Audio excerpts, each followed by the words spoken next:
চির উন্নত মমশির শির নেহারি আমারই রত শির ওই শিখর হিমাদ্রির বল বিশ্বের মহাকাশ পারি চন্দ্র সূর্য গ্রহ তারা ছাড়ি খোদার আসন আরোর ছাড়িয়া উঠিয়াছি আমি বিশ্ববিধাত্রীর। এই যে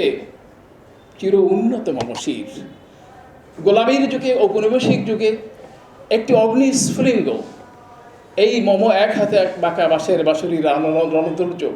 সেই প্রেমের কথা, সাহিত্যের কথা, মানুষের কথা, মানবিকতার কথা এবং সেই সাথে স্বাধীনতা সংগ্রামের কথা আপনারা জানেন যে তিনি আমাদেরকে এই এই নজরুল আমাদেরকে এই যে কথাটি বলেছেন চির উন্নত মমশির, এই কথাটি মানে যুগ যুগান্তর ধরে নজরুল চলে গেছেন, শতাব্দী অতিক্রান্ত হলেও এই কথাটি আমাদের জাতিকে প্রেরণা যোগাবে। এবং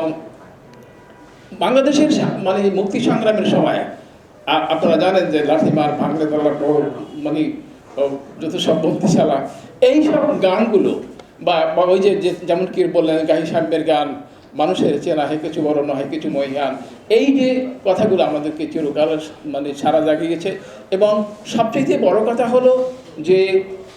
নজরুল বিশ্বকবি রবীন্দ্রনাথ, তার প্রতি আমাদের গভীর শ্রদ্ধা ভালোবাসা আছে, কিন্তু তিনি আমাদের জীবনের ধারক নন, বিশ্বের ধারক বা সর্বভারতীয় আদর্শের ধারক।